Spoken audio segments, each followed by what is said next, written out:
The bailiff's voice cut clean through the noise in my head. All rise for the Honourable Judge Calloway. I walked in from the side door, smoothed my robe, and sat down behind the bench. The courtroom smelled like old carpet and anxiety, the same way it always does on a Monday morning. I arranged my notepad, uncapped my pen, looked up, and there they were. My mother was sitting at the plaintiff's table in a cream blazer she definitely bought for this occasion. My father had his hair combed back the way he always did when he wanted to look respectable. They were whispering to their attorney, not paying attention yet. My sister Tatum was behind them in the gallery scrolling her phone. None of them had looked at the bench. Not yet. I folded my hands and waited. I need to take you back to a Greyhound bus station in Tulsa, Oklahoma. February 2001. I was 7 years old, and it was the kind of cold that makes the inside of your nose hurt. My mother had my hand. My father was ahead of us carrying a duffel bag. We were supposedly visiting my grandmother. That's what they told me. She lived in Kansas City. We had bus tickets. I remember the tickets because my mother let me hold mine, and I kept folding and unfolding it until the crease started to tear. The station was loud and it smelled like fast food grease and diesel. We sat down on a row of plastic chairs near the departure board. My father went to get snacks from the vending machine. My mother said she needed to use the restroom and told me to stay put and watch our bags. She said she'd be back in 5 minutes. She was very specific about 5 minutes. She even pointed to the clock on the wall above the departures board and showed me where the minute hand would be when she got back. I watched that clock for a long time. My father never came back from the vending machine. My mother never came back from the restroom. The bags I was watching, one rolling suitcase and a tote, I found out later had nothing in them. Newspaper and an old towel, stuff to give them weight. I sat in that station for 4 hours before a woman named Agnes, who worked the ticket counter, called the police. I didn't cry. I remember that clearly. I just kept folding my bus ticket. The officer who responded was a man named Lou. He was big and had a thick mustache, and he crouched down in front of me and said, "Hey there, what's your name?" "Waverly," I told him. Then I corrected myself. "Wait, I'm not allowed to use that name." He frowned. "What are you allowed to use?" I thought about it. I didn't know. My parents had been calling me Waverly my whole life, but I had a vague memory, the kind you can't trust at 7, of someone once saying that wasn't my real name. I didn't know what my real name was. I didn't know my last name with certainty. I knew my birthday. I knew our old address in a suburb of Tulsa. I knew my mother liked to watch reality TV and my father smelled like cigarettes and wintergreen gum. That was the inventory of myself at 7 years old. Lou took me to the Department of Human Services. A woman with reading glasses on a beaded chain gave me a juice box and a colouring book. I was placed in emergency foster care that night with a family in Broken Arrow. Their last name was Drummond. They had a dog named Biscuit and 3 other kids, and they were kind in that efficient way that people who foster a lot of kids tend to be. Not cold, just practiced. I stayed with the Drummonds for 11 months. During that time, the state searched for my parents. They found them. My parents. I'll call them what the court eventually called them, because that's what they were. My biological parents had filed a missing persons report on me 2 days after leaving me at the station. They told police I'd wandered away. They described me as emotionally disturbed, prone to running off. They had paperwork somehow, a note from a school counselor I'd apparently seen twice. They were not charged, not then. The caseworker assigned to me wrote in her notes that the circumstances were suspicious but inconclusive. I was placed for adoption at age 8. The process took longer than it should have because of the name confusion. I had no birth certificate, no social security record that matched who I was. It took a family law attorney and 6 months of court proceedings to establish my legal identity. Her name was Harriet. She was 72 years old, semi-retired, had wire-frame glasses and short white hair, and an office full of plants she talked to like they were co-workers. She billed the state at a reduced rate because, she told me later, "This kind of case makes me angry, and I work better when I'm angry." I've thought about Harriet a lot over the years. She never knew what she set in motion. I was adopted at 9 by a couple named the Calloways. My father, my real father, the one who mattered, was a man named Theodore. He taught high school history for 30 years, and in his retirement, he fixed up vintage furniture and sold it at a weekend market in Claremore. My mother was a pediatric nurse. They had one biological son, my brother, who was 12 when I arrived and immediately decided I was the greatest thing that had ever happened to him, which I found baffling, but accepted. Theodore Calloway was the kind of man who showed up. Not loudly, not dramatically. He showed up in the way that people who never perform their goodness do. Quietly, consistently, in ways you only fully understand years later. He came to every school event I had, including ones he had absolutely no context for. Like when I was in a Model UN simulation, and he sat in the back of the gymnasium reading a book about the Korean War, and afterwards said, "I didn't understand most of that, but you seemed very confident." He taught me to drive in an empty church parking lot on a Sunday afternoon. He made scrambled eggs badly and with great pride. When I got into college on a scholarship, he cried and then pretended he hadn't. When I told him I wanted to go to law school, he said, "I always thought you'd end up running something."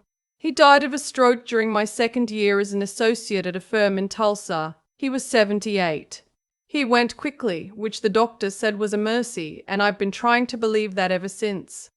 The will was read 6 weeks after he passed. My brother and I sat in Harriet's office. I'd found her again by then, which made her cry and then also pretend she hadn't, and she walked us through it. Theodore had been careful with money his whole life in the way that people who grew up without it often are. He'd bought their house in 1987. He'd invested modestly but consistently for 40 years. He had a small inheritance from his own father that he'd never touched. He left me $2.8 million. I stared at the number for a long time. Then I looked at my brother, who was looking at me with this expression I couldn't read, and he said, "He told me about this 6 months ago. He wanted you to know he meant it." I didn't cry in Harriet's office either. I've been told I have a complicated relationship with crying. The letter from the attorney arrived 4 months later. It was a formal legal notice delivered to my firm's address, which I found strange until I realized they'd looked me up through the Oklahoma Bar Association.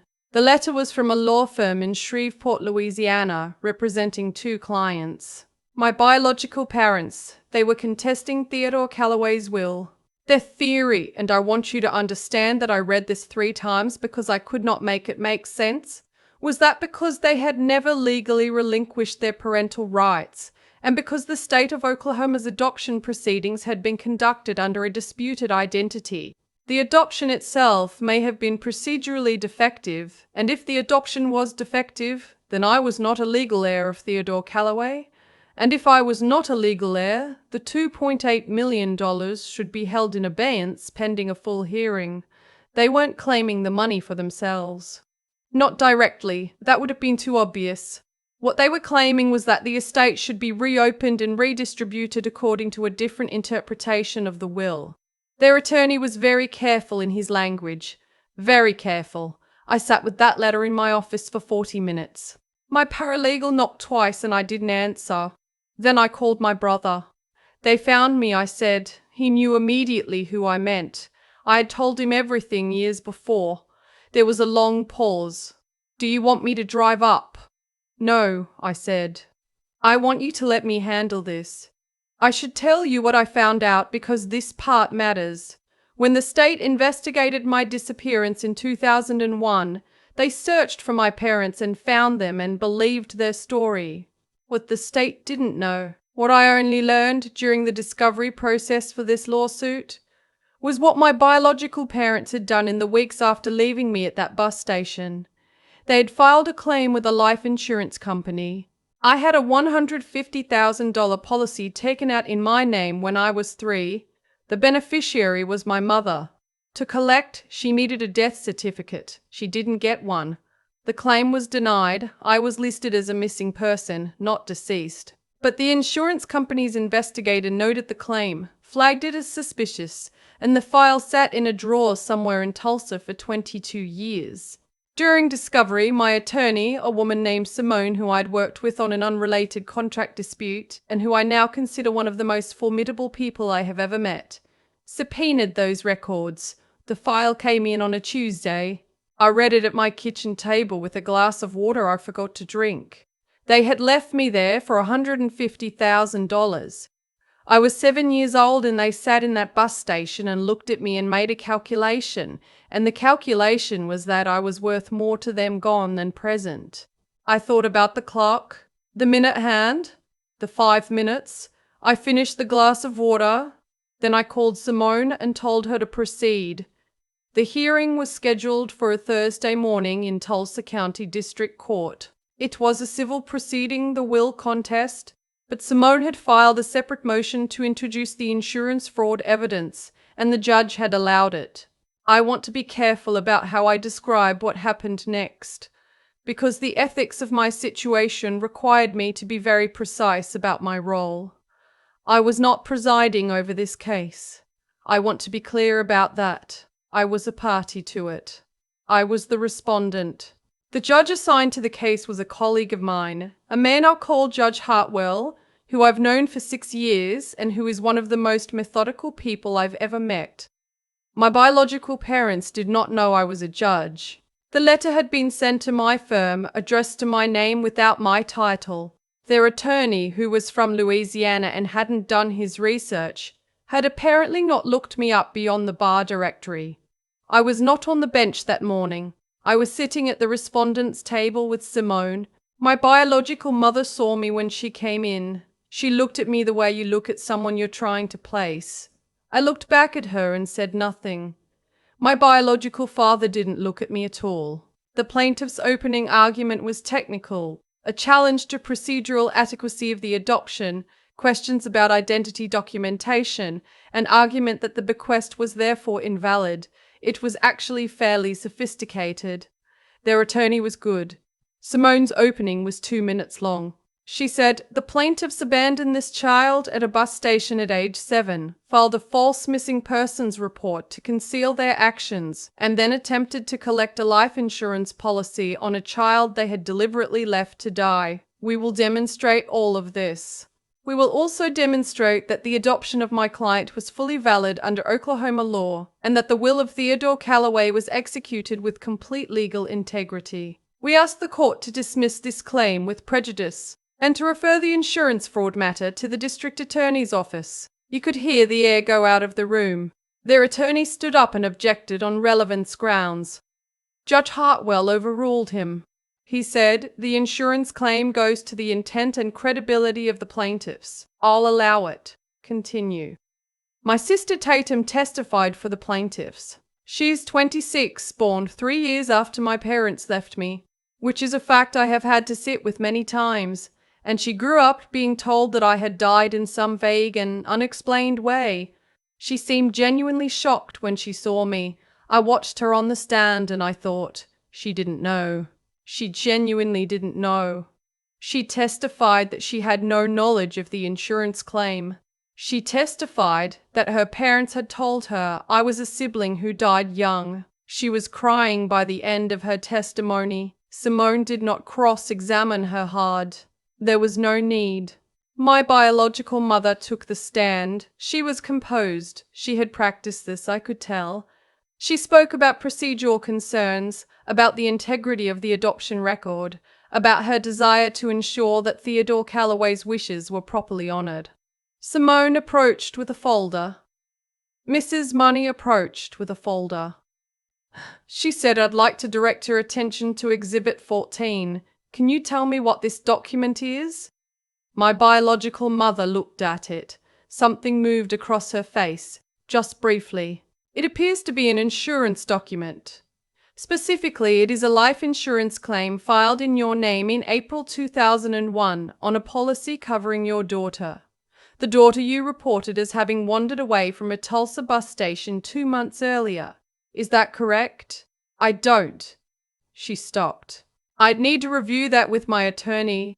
The claim was filed, it was denied. The insurer's investigator noted at the time that the circumstances of the child's disappearance were inconsistent with the parent's account. Were you aware of that notation? Their attorney objected. Judge Hartwell sustained. The question was compound, but the document was in evidence. The room had already read it. I kept my hands flat on the table in front of me. Simone had told me to stay still no matter what. I was very still. Judge Hartwell ruled from the bench, which doesn't always happen in civil cases, but sometimes does when the evidence is clear and the judge has been paying attention. He dismissed the will contest with prejudice. He found the adoption fully valid under Oklahoma statute and determined that my identity had been legally established through proper court proceedings. He found that Theodore Calloway's will was unambiguous and that I was a lawful heir. He also issued a formal referral to the Tulsa County District Attorney's Office regarding the insurance fraud matter and the 2001 abandonment, which he described in his written order as deliberate and calculating. As people were gathering their things to leave, their attorney leaned over and said something to my biological father. My father looked up for the first time and looked directly at me. I don't know what he was expecting. Maybe anger, maybe tears, maybe nothing. I looked back at him evenly. I didn't say anything. I didn't need to. My biological mother was looking at the bench, at the nameplate in front of Judge Hartwell's chair.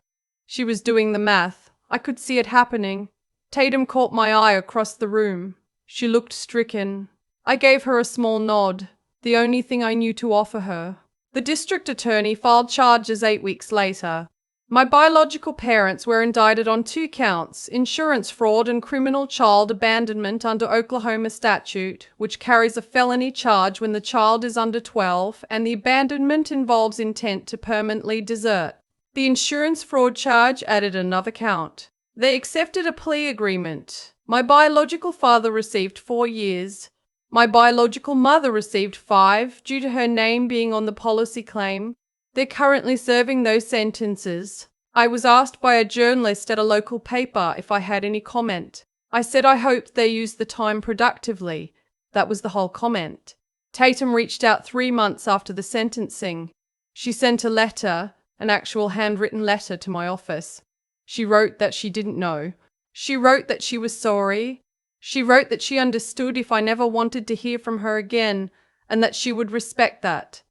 I've read that letter many times. I haven't responded yet. I'm not sure what the right answer is. I know she's not responsible for what they did. I know she grew up in a version of the story that was designed to erase me. I know she was crying on the stand and that I believed her. I'm taking my time with it. Some things don't need to be decided fast. Theodore's money, my inheritance. I split 3 ways. 1/3 went into a trust for my brother's kids. 1/3 I invested, because Theodore would have wanted that. He would have considered anything else irresponsible. The final third I used to establish a foundation. I called it the Anchor Foundation. The name comes from something Theodore told me once when I was about 13 and going through a rough stretch at school. He said the thing about being unmoored early in life is that when you find your anchor, you hold on harder than most people. I didn't totally understand it at 13. I understand it now. The Anchor Foundation provides legal advocacy and emergency placement support for children in contested identity cases, kids whose records are incomplete, whose names are disputed, who fall through the gaps in the system because nobody can figure out on paper who they are. Kids like I was. Harriet sits on the board. She is 91 years old and has opinions about everything, and I adore her completely. I still drive past that bus station sometimes. They renovated it a few years ago. New floors, better lighting, a coffee kiosk in the corner. It doesn't look the way it did in 2001. I always slow down when I pass it. Not because I'm stuck there. I don't think. But because that place is part of my story, and I've decided my story is something worth looking at directly. I was 7 years old and someone made a calculation about my worth. And then Theodore Calloway, who didn't know me from anyone, looked at a little girl with no name and no records and a bus ticket with a torn crease, and made a completely different kind of calculation. I tried to be the second kind of calculation for the kids the foundation serves. I try to be the person who looks at the incomplete paperwork and says, this child is worth figuring out. That's all. That's the whole of it. I kept the bus ticket, by the way. It lives in a frame in my office behind my desk. People sometimes ask what it is. I tell them it's a reminder of where I started.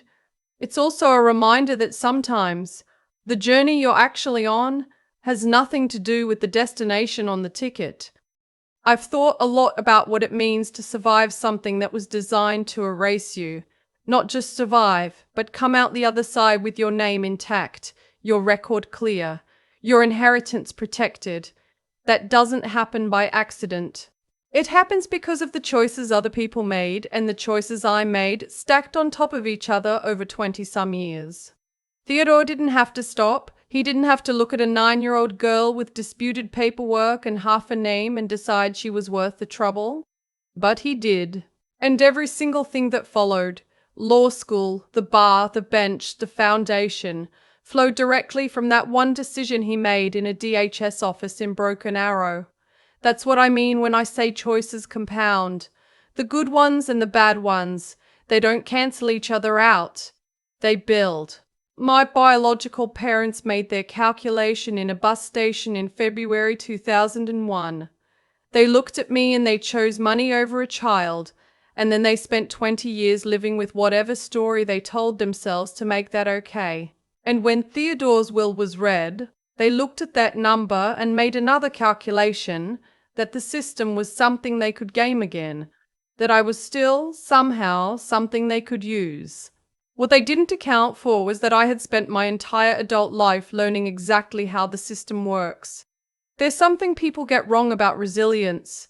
They treat it like it's a personality trait, like some people are just born tougher, just built to take hits and keep moving. I don't think that's true. I think resilience is a skill you develop because you have no other option, and then one day you realize you've gotten very, very good at it. I wasn't strong because I was special. I was strong because Theodore showed me what steadiness looked like, and I paid attention, and I practiced it until it became mine. Simone is one of the sharpest attorneys I've ever watched work, but she didn't win that case because she was clever. She won because the truth was there, documented, waiting, and she knew how to make a room full of people look at it directly. The insurance file sat in a drawer for 22 years. It didn't disappear. The record of what my parents didn't disappear.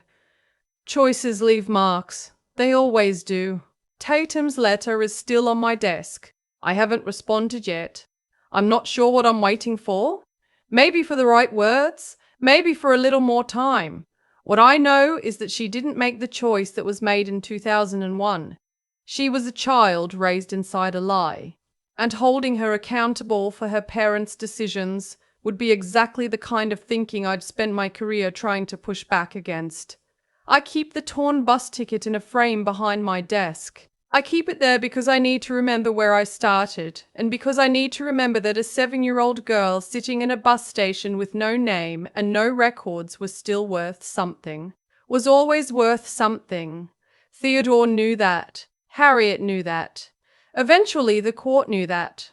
I built the Anchor Foundation because I refused to be the only one who made it out of that kind of paperwork. There are kids right now whose identities are in dispute, whose files are incomplete, who are caught in the gap between what the system can prove and who they actually are.